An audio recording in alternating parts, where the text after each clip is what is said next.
Welcome back to Slothbox. I'm Lyndon Dixon, and this video is brought to you by the Excelsior Sporting Club. I'm joined again for I think the third time now by Paul Butler. Paul, how you getting on, mate? Yes, all good, mate. Ticking over, staying fit, staying ready, and yeah, we finally got a date I think it was last Tuesday, for the 16th of June in Uzbekistan.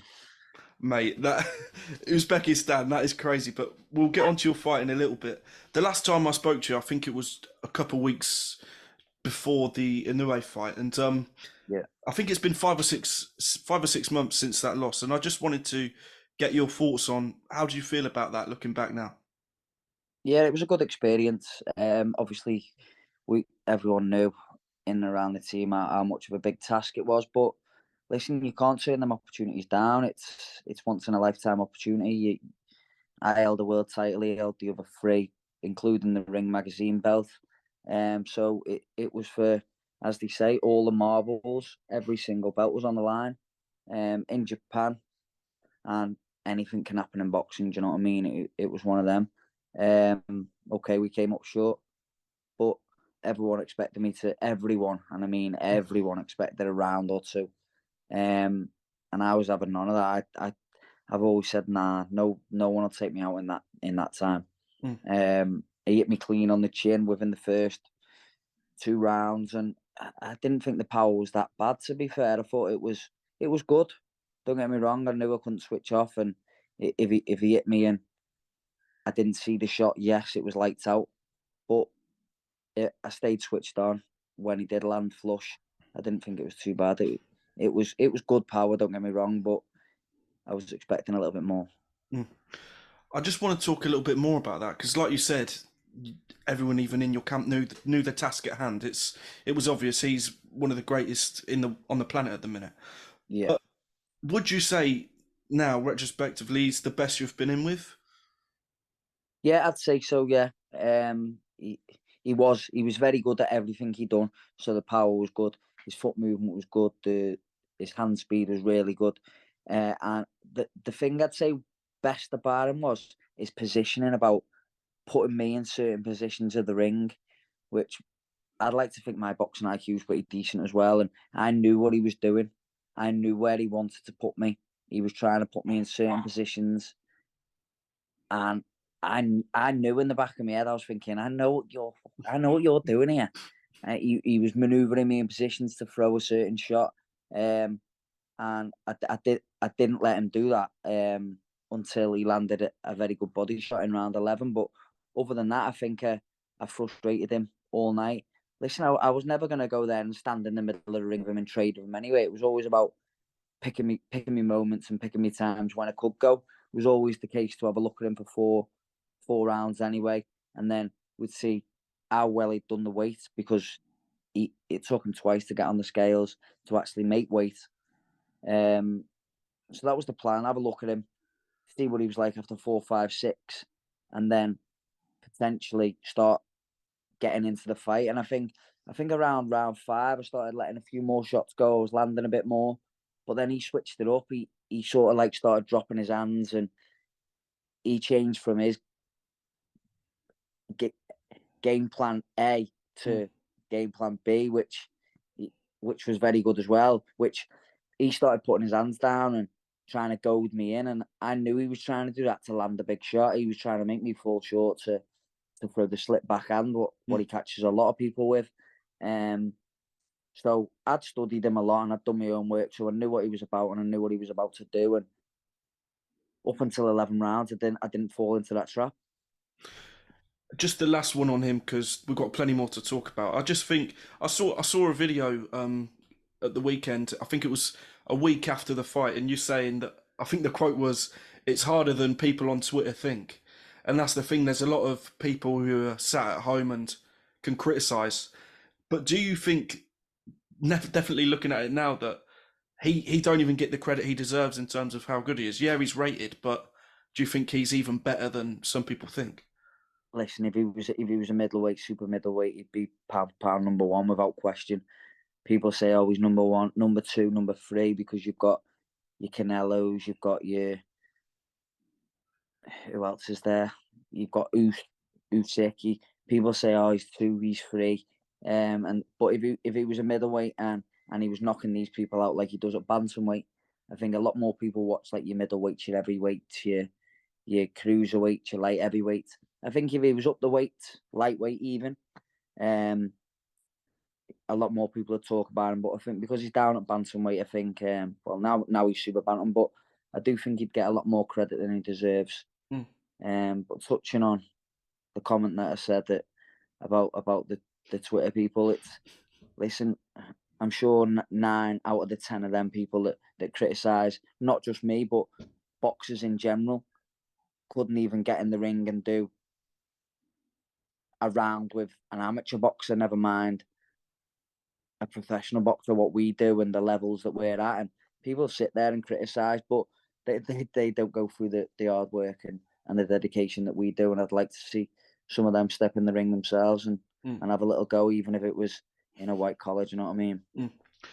I mean, you've been in the ring with him yourself, but he's got a fight of his own in a few weeks' time against Stephen Fulton. How do you think he'll get on in that one? I do think he'll win, but I think it's another tough task. I think Fulton's big. He's tricky as well.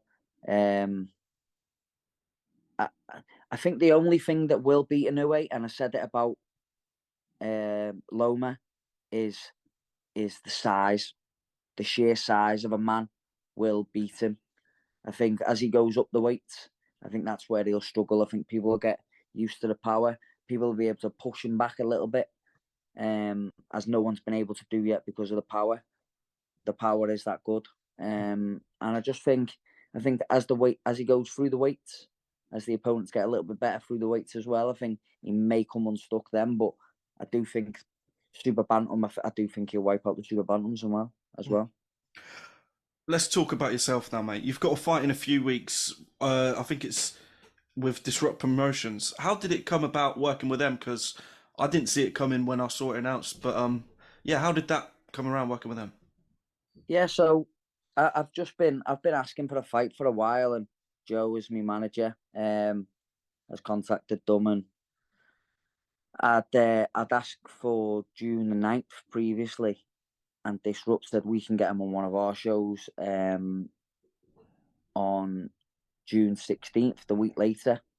So yeah, so I just went with that. It's good money. We're traveling. It's another country to tick off, and yeah, it's an 8 rounder. So it's just getting back out there, get me ranking back, and then we can push on hopefully. Mm. You mentioned at the start of the video it's in Uzbekistan. I mean, mate, Yeah, that's a hell of a trek from where you are now. How are you I feeling know. about fighting over there? Yeah, it doesn't bother me, mate. Mm. Honestly, I travel anywhere.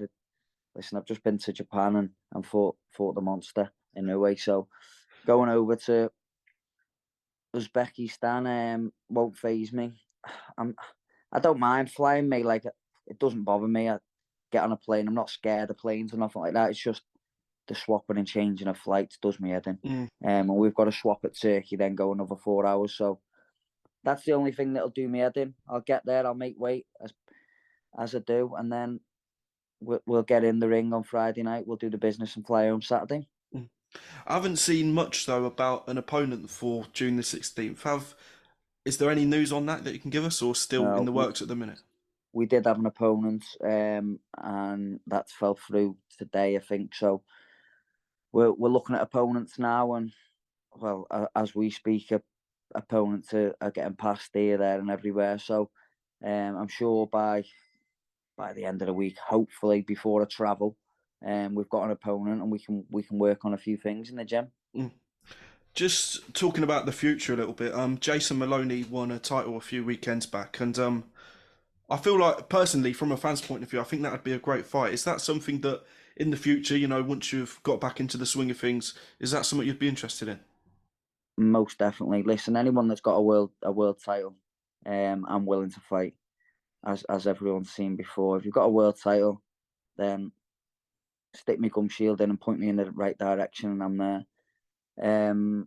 But yeah, well done to Jason. He's had a tough time. He was unlucky against Rodriguez a few years back.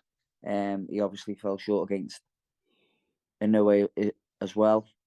So yeah, well done to him. I think he deserves a world title. He's a good fighter, but it's definitely a challenge I'd accept going forward. But hopefully, I can pick up one of the titles as well, and it'd be a nice unification. That Mm. Just moving on from yourself a little bit, a fighter that I think all boxing fans have been looking forward to, Spence Crawford. After mm, waiting for, I feel like, a lifetime, it's finally been yeah, announced. How do you see that one going, mate? great fight, mate. You've got the sheer pressure of Spence, and he's strong. He's big at the weight, but then you've got the boxing IQ and the cleverness and the skills of Crawford that can go orthodox, that can go southpaw. He's just as good in both. I slightly edge towards Crawford with his cuteness, Hmm. but I do think it's a very good fight. I think the inactivity as well of Spence, of not making the weight so often, I think maybe his downfall. But I am looking forward to that fight, and it's going to be an absolute cracker. About time as well. I think we should have seen it maybe a couple of years ago. But listen, they're both still very much in the prime, so we are still seeing a very good fight as well. Just back to yourself, mate. The last question. It's been a pleasure so far, but where do you see yourself come the end of the year? Because, like we spoke about, you're getting back into the swing of things, an 8 rounder. Then, like you said, you want a belt of your own. But where do you see yourself come Christmas, sat with the family? The ideal plan for me is get this 8 rounder out the way, get a win, um, and then by the end of the summer, box for one of my own world titles, and or an eliminator of some sort Mm, by the end of the summer, and then by the end of the year, we're looking at a world title. If not, maybe next year. That is the plan. Hopefully by Christmas, whatever we've secured our world title shot, or we are a world champion ourselves. That's the goal and that's mm, the plan. I'll be 35 by Christmas, so 34 now. So listen, I'm not going to beat around the bush. There's not many more years left on the clock, but mm, I still feel very good in the gym. And I've always said the day that I don't feel good in the ring, and the day I'll call it a day is the day I don't perform in the ring. And I think I should have beat that kid, and mm. I fell short. Now it's time to walk away. Um, but at the moment, I'm feeling very good. I'm feeling sharp. I'm feeling fresh in the gym. So we keep plugging away. Mate, well, as usual, it's been a pleasure. I've been Lyndon Dixon. He's been Paul Butler, and we will see you on the next one. Top man. Thanks for having me.